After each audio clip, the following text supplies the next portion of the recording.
Quiero invitarle a que por favor abra su Biblia en Éxodo capítulo 12.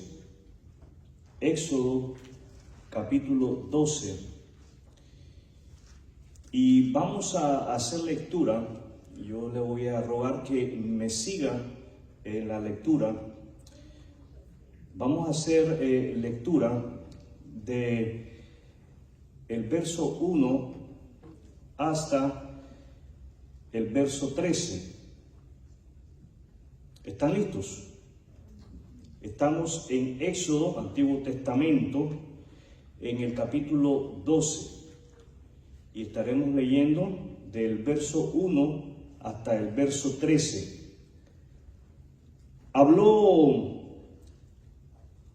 Jehová a Moisés y a Aarón en tierra de Egipto, diciendo: este mes os será principio de los meses, para vosotros será este el primero en los meses del año. Hablad a toda la congregación de Israel diciendo: en el 10 de este mes, tómese cada uno un cordero según la familia de los padres, un cordero por familia. Mas si la familia fuere tan pequeña que no baste para comer el cordero, entonces él y su vecino inmediato a su casa tomarán uno según el número de las personas, conforme al comer de cada hombre. Hallaréis la cuenta sobre el cordero. El animal será sin defecto, macho de 1 año. Lo tomaréis de las ovejas o de las cabras, y lo guardaréis hasta el día 14 de este mes. Y lo inmolará toda la congregación del pueblo de Israel entre las 2 tardes. Y tomarán de la sangre y la pondrán en los postes y en el dintel de las casas en que lo han de comer. Y aquella noche comerán la carne asada al fuego y panes sin levadura, con hierbas amargas lo comerán. Ninguna cosa comeréis de él cruda, ni cocida en agua, sino asada al fuego. Su cabeza con sus pies y sus entrañas. Ninguna cosa dejaréis de él hasta la mañana, y lo que quedare hasta la mañana lo quemaréis en el fuego, y lo comeréis así, ceñido vuestros lomos, vuestro calzado en vuestros pies, y vuestro bordón en vuestra mano, y lo comeréis apresuradamente. Es la Pascua de Jehová. Pues yo pasaré aquella noche por la tierra de Egipto, y heriré a todo primogénito en la tierra de Egipto, así de los hombres como de las bestias, y ejecutaré mis juicios en todos los dioses de Egipto, yo Jehová. Y la sangre os será por señal en las casas donde vosotros estéis. Y veré la sangre y pasaré de vosotros, y no habrá en vosotros plaga de mortandad cuando hiera la tierra de Egipto. Quiero leer el 14. Y este día os será en memoria, y lo celebraréis como fiesta solemne para Jehová durante vuestras generaciones, por estatuto perpetuo lo celebraréis. Voy a leerlo una vez más. Síganme en la lectura del verso 14, por favor. Y este día os será en memoria, y lo celebraréis como fiesta solemne para Jehová durante vuestras generaciones, por estatuto perpetuo lo celebraréis. La celebración de la Pascua judía. La celebración es un mandato de Dios al pueblo de Israel. Dios da instrucciones específicas a su pueblo de cómo recordar el momento en que serán liberados por el poder de su mano. El Señor Dios le indica a su pueblo Israel que el primer mes del año, siendo ese el mes Nisán, el mes del brote, el mes del retoño, la primavera, para nosotros el mes de abril, siendo el mes Nisán, al 10º día, el Señor indica al pueblo que ellos deben de escoger, ellos deben de elegir un cordero, al cual 4 días después, en el día 14 del mes, ellos deben de sacrificar y deben de comer y deben de hacer uso de la sangre de ese cordero para marcar las puertas de sus casas, indicando de esa manera que ellos son parte del pueblo de Dios, que ellos le pertenecen al Señor. Esta fiesta, la fiesta de la Pascua, esta fiesta en la cual se elige ese cordero perfecto, ese cordero sin defecto, sin mancha, por decirlo de esta manera, coincide, aunque no es una coincidencia, coincide con el momento en que Jesús entra a Jerusalén. Algo que nosotros conocemos como la entrada triunfal.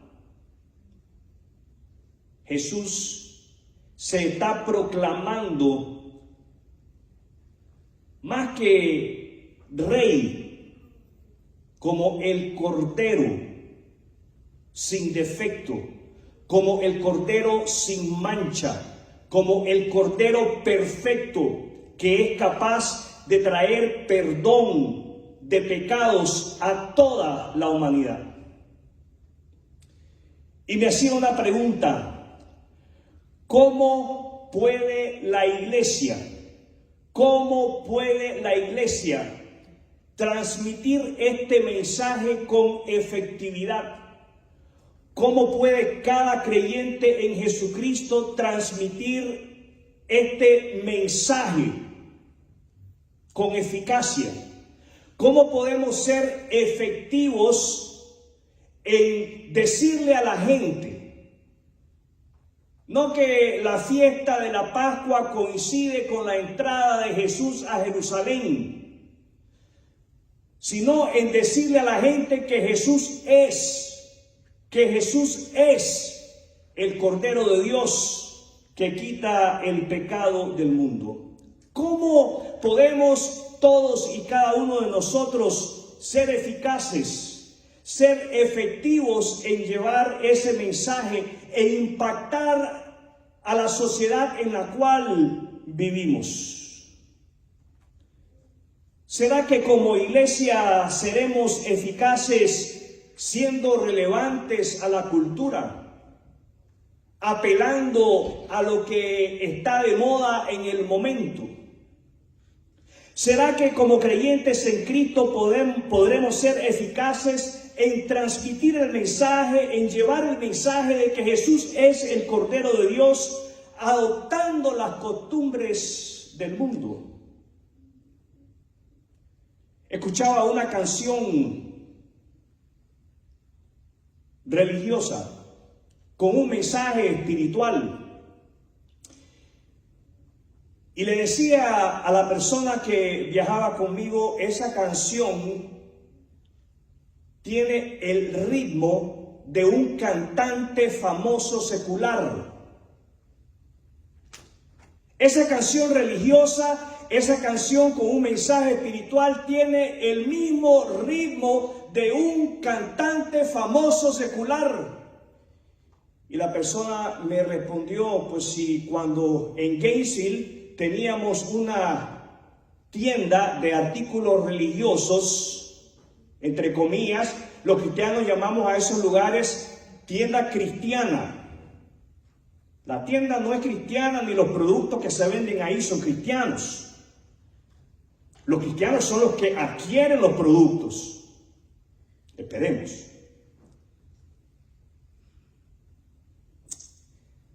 Se recuerda que en esa tienda de artículos religiosos había música para todos los gustos. Sí, me acuerdo. Lo recuerdo perfectamente. Recuerdo yo haber entrado en esa tienda buscando qué artista, qué cantante cristiano sonaba, tenía el mismo ritmo de música de X cantante secular. Y a veces pensamos que nosotros vamos a ser eficaces, que vamos a ser influyentes en la gente si optamos por esas costumbres. ¿Será que podremos ser eficaces cada uno de nosotros haciendo obra social? Ayudando a las personas en sus necesidades físicas, porque eso es todo lo que necesitan. ¿O será que nosotros seremos eficaces en llevar el mensaje de Jesús, en comunicar la verdad de que Él es el Cordero de Dios que quita el pecado del mundo, transmitiendo el mensaje con fidelidad? Mis amados hermanos, la respuesta correcta, y esto es algo que no debemos de vacilar, no debemos de dudar, es que nosotros podremos ser eficaces en transmitir el mensaje, en decir a las personas que Jesús es el Cordero Pascual, hablando con fidelidad. ¿De qué manera? Hablando con fidelidad. Y el título de lo que quiero compartir con ustedes en esta tarde es La iglesia que revoluciona el mundo. La iglesia que revoluciona el mundo. Abra su Biblia en el pasaje al cual se le dio lectura en Hechos capítulo 17. Hechos capítulo 17.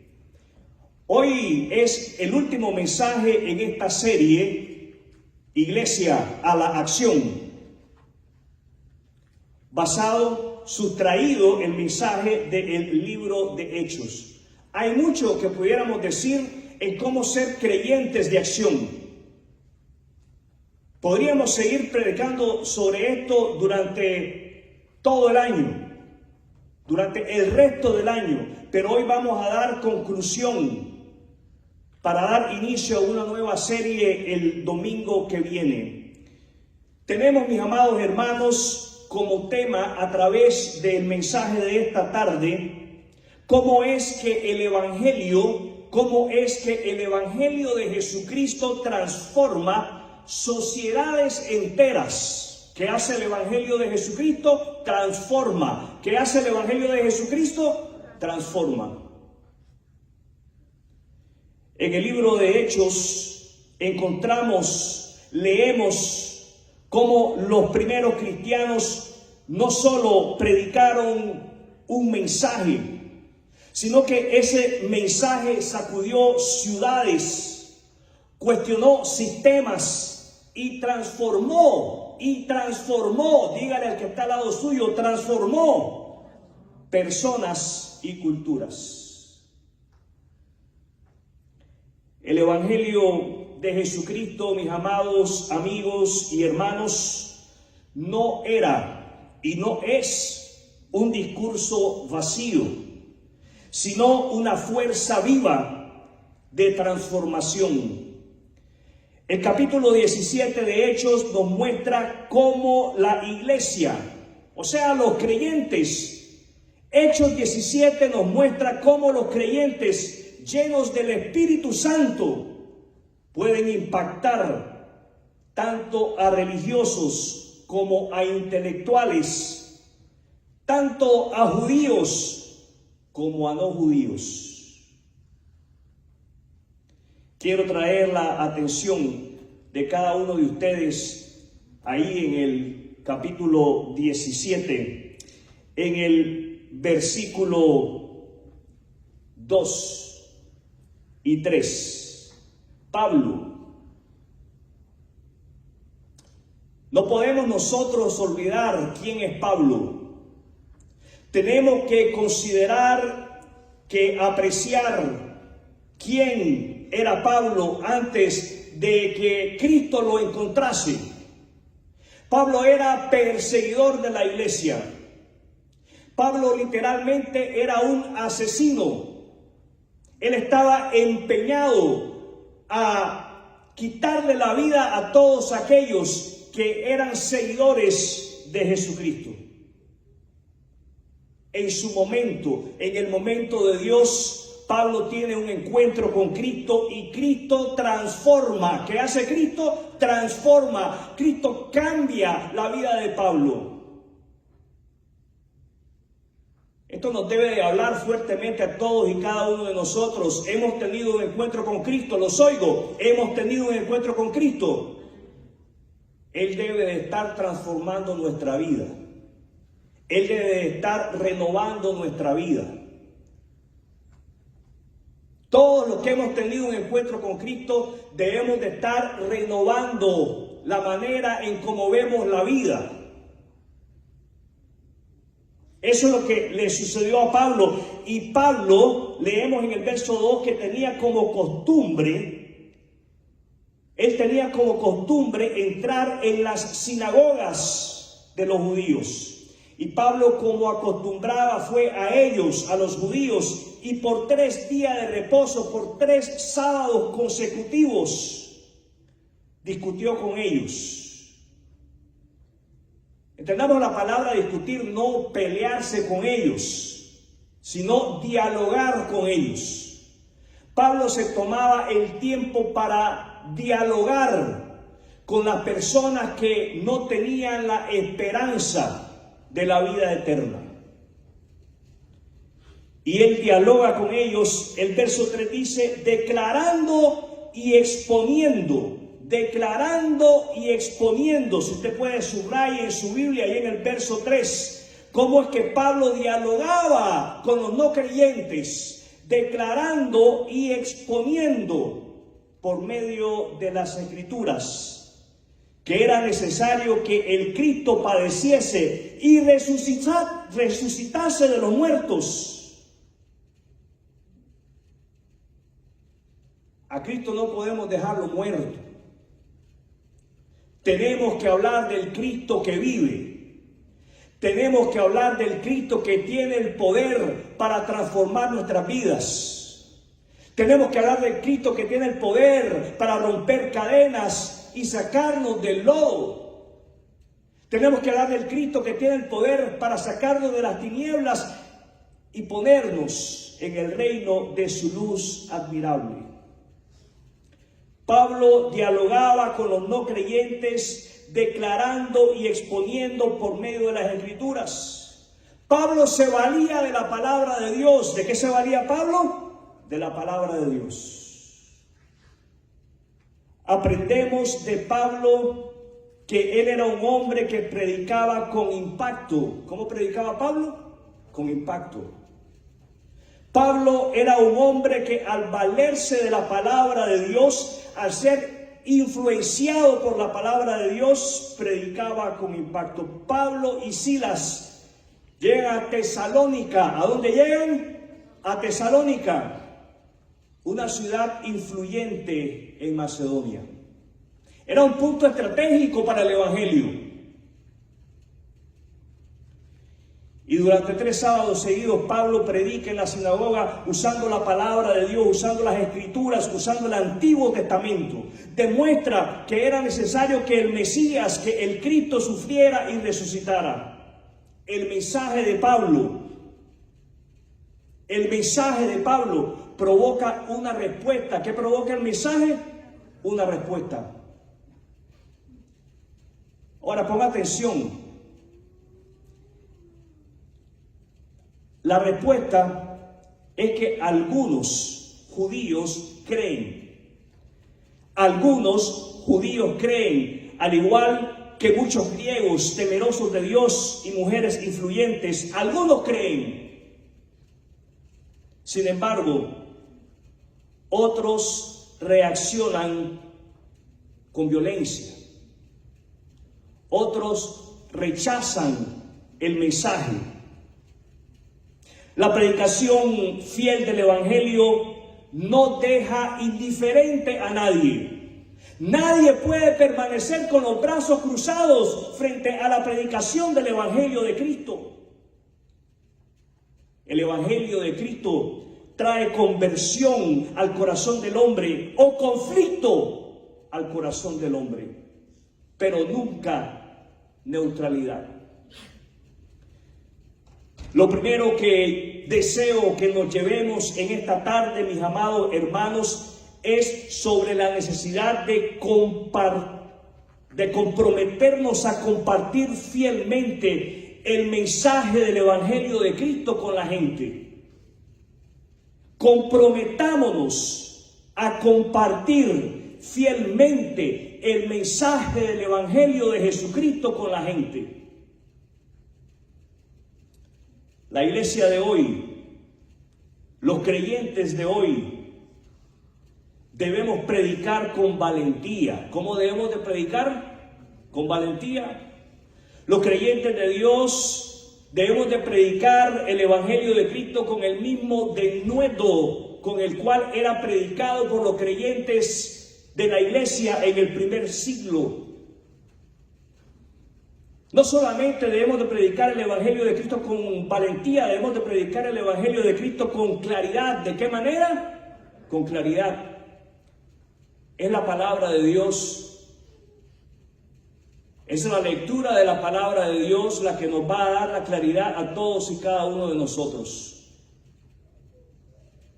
Es la meditación en la palabra de Dios la que nos va a dar la claridad a todos y cada uno de nosotros, para que podamos compartir el Evangelio en el hogar, con nuestros hijos, con nuestros parientes cercanos, primos, sobrinos, en la calle, en la escuela, en el trabajo. Si nos estamos llenando de la palabra de Dios, si nos estamos empapando de la palabra de Dios, vamos a ser fortalecidos por ella y vamos a ser motivados por ella a compartir el mensaje del Evangelio de Cristo con valentía y claridad. Sabiendo que el Evangelio confronta al mundo. ¿Qué hace el Evangelio? Confronta. El Evangelio reta al ser humano a tomar una decisión por Cristo. El Evangelio salva a los que creen el mensaje. Prestemos atención a las personas a nuestro alrededor para aprovechar cada situación. ¿Qué tenemos que hacer? Prestar atención a las personas que están a nuestro alrededor, para que de esa manera, guiados por el Espíritu Santo de Dios, nosotros sepamos aprovechar esa situación. Ponga sus ojos en el versículo 16. Mientras Pablo los esperaba en Atenas, a su equipo. Él andaba acompañado, Pablo no andaba solo. ¿Cómo andaba Pablo? Acompañado. ¿Cómo andaba Pablo? Acompañado. Porque juntos es mejor, mis amados hermanos. Juntos es mejor. Mientras Pablo los esperaba en Atenas, su espíritu se enardecía. Interprete esto como su espíritu se apasionaba. Su espíritu se agitaba. Su espíritu era movido. Pablo no podía permanecer inmóvil. Él no podía permanecer en silencio. Mientras Pablo los esperaba en Atenas, su espíritu se enardecía viendo la ciudad entregada a la idolatría. ¿A qué estaba entregada la ciudad de Atenas? A la idolatría. Eran idólatras. Escucha bien. Así que discutía en la sinagoga con los judíos y piadosos, en la plaza cada día con los que concurrían. Dentro y fuera. Dentro y fuera. Si hay algo de lo que debemos de estar hablando aquí dentro, entre nosotros, es el Evangelio de Cristo. Necesitamos ser reevangelizados, necesitamos ser reanimados, necesitamos ser motivados con el Evangelio de Cristo. Si no lo hacemos así, si nos ponemos a hablar de otras cosas, si nos ponemos a hablar de las mariposas, pronto nos vamos a desanimar y pronto nos vamos a apartar y pronto vamos a callar. Y no vamos a querer hablar de Cristo con las personas que están cerca de nosotros. Así que Pablo discutía, leemos en el verso 17, dentro y fuera, dentro y fuera. Aprovechaba el tiempo. Verso 18, algunos filósofos de los epicúreos y de los etíocos disputaban con él. Y unos decían, ¿qué querrá decir este palabrero? Le estaban diciendo charlatán a Pablo. No se sienta mal cuando usted le diga, usted es un charlatán. Usted no sabe lo que está hablando. No permita que eso lo cohíba a usted. No prohíba que eso lo desanime a usted. Al contrario, motívese aún más a hablar de Cristo con la gente. ¿Los oigo? Motívese aún más a hablar de Cristo con la gente. Pablo fue llamado un charlatán. Otros decían, parece que este predicador de nuevos dioses, parece que es predicador de nuevos dioses, porque les predicaba el Evangelio de Jesús. ¿Qué les predicaba? El Evangelio de Jesús. Es necesario que prediquemos el Evangelio de Jesús, no nuestro Evangelio. Te voy a contar mi testirollo. Ya no es asunto de testimonio, es testirollo. No, mis amados hermanos, nuestra predicación tiene que centrarse en Cristo y solamente en Cristo. Pablo les predicaba el Evangelio de Jesús y de la resurrección. ¿Qué les predicaba Pablo? El Evangelio de Jesús y de la resurrección. Lo segundo que podemos aprender de Pablo es que él compartía con sabiduría. Él compartía con sabiduría. ¿Cómo compartía Pablo? Con sabiduría. Ponga atención en el verso 22. Entonces Pablo, puesto en pie en medio del Areópago, dijo, varones atenienses, en todo observo que sois muy religiosos. Porque pasando y mirando vuestros santuarios, hallé también un altar en el cual estaba esta inscripción. ¿Cuál es la inscripción? ¿Cuál es la inscripción? ¿Me está siguiendo la lectura? ¿Cuál es la inscripción? Al Dios no conocido.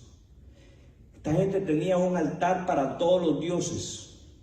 El dios lagartija, el dios hormiga, el dios pulga. Si me salían llagas, el dios para las llagas. ¿No les suena familiar? Y hasta tenía un nicho, un lugarcito ahí, y decía, por si acaso, hay uno que se nos está quedando fuera, para ese. Al Dios desconocido. Continúo leyendo ahí en el verso 23, al que vosotros adoráis, pues sin conocerle es a quien yo os anuncio. Él es el Dios que hizo el mundo y todas las cosas que en él hay. Siendo Señor del cielo y de la tierra, no habita en templos hechos por manos humanas, ni es honrado por manos de hombres, como si necesitase de algo, pues Él es quien da a todos vida y aliento y a todas las cosas. Pablo sabía compartir con sabiduría. Pablo sabía transmitir su mensaje con sabiduría. Y él llega a Atenas, este centro intelectual del mundo griego. ¿Alguna vez usted ha llegado a un lugar donde hay gente que sabe? Y usted respira en ese lugar puro conocimiento. Y hasta da pena caminar en ese lugar. Pablo estaba en un lugar como ese. Gente intelectual. Pero Pablo observa que la ciudad está llena de ídolos. ¿De qué está llena la ciudad? De ídolos. Y él se enardece. Y es en el Areópago donde él adapta su mensaje. No diluye su mensaje, sino que él adapta el mensaje al contexto cultural sin comprometer la verdad.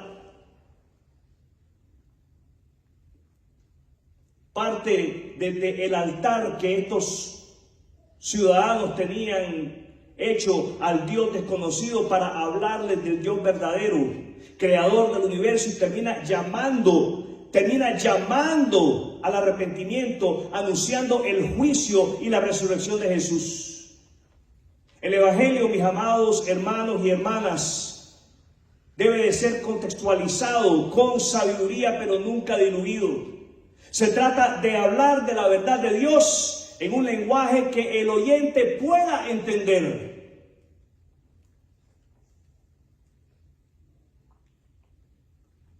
Lo que yo quisiera que hiciese eco en nuestros corazones en esta tarde es la importancia de prepararnos para presentar a Jesucristo a todos a nuestro alrededor.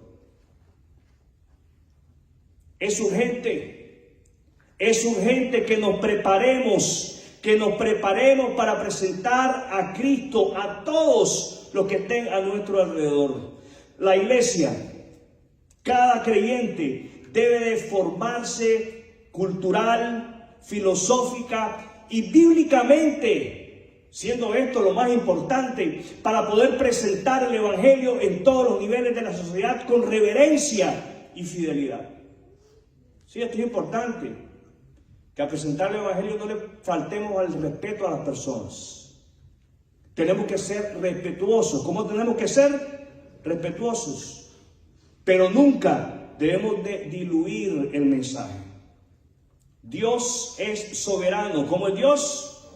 Lo cantábamos en uno de los himnos que entonábamos.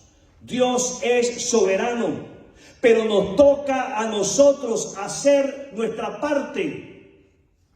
Dejemos los resultados a Él. Dejemos los resultados a Él. Eso es lo que vemos en los versículos 32 y 33. Síganme en la lectura. Le ruego ponga sus ojos en su Biblia y sígame ahí en el capítulo 17 de Hechos, versículos 32 y 33. Pero cuando oyeron lo de la resurrección de los muertos, unos se burlaban y otros decían: ya te oiremos acerca de esto otra vez. Y así Pablo salió de en medio de ellos.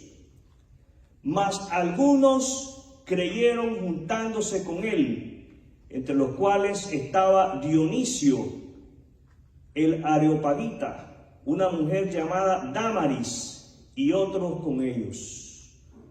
Lo tercero que aprendemos es sobre los resultados diversos, pero poderosos. Resultados diversos, pero poderosos. Después del mensaje en el Areópago, las reacciones son muchas. Las reacciones son diversas. Leemos en el versículo 32 que algunos se burlaban. Leemos en el versículo 34 que algunos creyeron. Algunos se burlaban al oír hablar de la resurrección. Otros querían seguir escuchando. No sabemos si es que simple y sencillamente querían ser entretenidos, pero querían escuchar. Y unos pocos creyeron el mensaje. Entre ellos se menciona a un Donicio, miembro del Consejo del Areópago, y a una mujer llamada Dámaris. El Evangelio, mis amados hermanos, no siempre produce multitudes, pero siempre produce fruto. Puede ser que nosotros no veamos el fruto hoy, pero Dios hace su obra. Y recordemos las palabras de Pablo: unos siembran, otros riegan, y Dios es quien da el crecimiento. La iglesia, nosotros los creyentes que formamos parte de la iglesia del Señor, debemos de sembrar con fidelidad. ¿Cómo debemos de sembrar? Con fidelidad. Sembremos la semilla del Evangelio en el hogar. Sembremos la semilla del Evangelio en el corazón de nuestros hijos, en el corazón de nuestros nietos. Y tengo que mencionar a los nietos porque hay algunos que piensan que cuando ellos ya son abuelos, ese trabajo ya no es de ellos, ya no les corresponde a ellos. La palabra del Señor nos enseña con toda claridad que mientras tengamos vida, somos responsables de transmitir las enseñanzas de la palabra de Dios a las siguientes generaciones. ¿Los oigo? Somos responsables. Usted y yo le vamos a dar cuenta a Dios de qué hicimos con el conocimiento que Él nos dio a través de su palabra. Y tenemos que sembrar con fidelidad, confiando en que Dios es quien da el crecimiento. Lo tercero que yo deseo que usted se lleve en esta tarde es la importancia de comprometernos a hacer nuestra parte. La importancia en comprometernos a hacer nuestra parte, dejando los resultados a Dios. Dejando los resultados a Dios. No debemos, mis amados hermanos, de medir el impacto del Evangelio solo por la cantidad. El impacto del Evangelio se mide por la transformación real que produce en las personas y su influencia en la sociedad.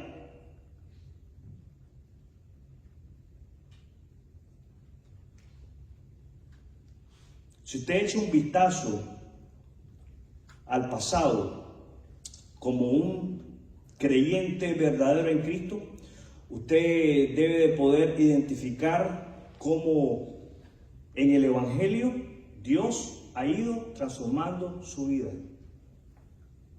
Usted va a ser capaz de identificar cómo usted era antes, cómo usted es hoy y cómo Dios continúa obrando en usted hoy.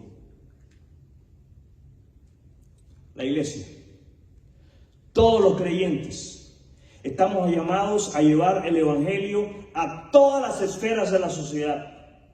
Todos aquí somos responsables de llevar el Evangelio a nuestra familia. Somos responsables de llevar el Evangelio a nuestras escuelas, colegios, universidades. Somos responsables de llevar el Evangelio a las artes. Usted es bueno cantando, usted es bueno componiendo música, usted es bueno pintando, le gusta dibujar. Dios le ha dado ese don, mi hermano, mi hermana, para que usted transmita el Evangelio de Cristo. ¿Los oigo? Cualquiera sea tu don, estás involucrado en el mundo de la política, la economía, la ciencia. Todos somos responsables de llevar el Evangelio en cada una de estas esferas. Como Pablo, debemos ser fieles en la predicación del Evangelio de Cristo, sabios en la contextualización y perseverantes, aunque los resultados sean variados. Donde el Evangelio entra, transforma. Donde el Evangelio entra, transforma. ¿Qué sucede donde el Evangelio entra? transforma. Vea su vida. Vea su vida, que Cristo ha estado haciendo la obra en usted. Donde el Evangelio entra, hay cambios. Dios ha revelado al mundo a través de Jesucristo su amor, su justicia y su plan de salvación. Todos hemos pecado y estamos separados de Dios, pero en medio del sacrificio de Jesús en la cruz del Calvario y de su resurrección, podemos recibir perdón, vida eterna y reconciliación con nuestro Creador.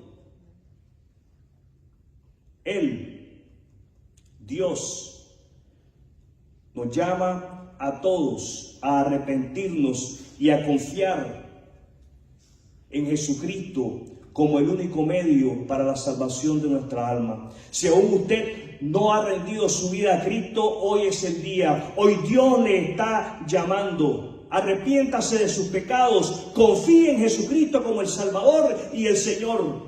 Él transformará su corazón. Él renovará su corazón. Y Él le ayudará a través de la presencia del Espíritu Santo en su caminar diario como hijo de Dios. Quiero invitarle en este momento a cerrar sus ojos. Vamos a tener un momento de oración. Oremos.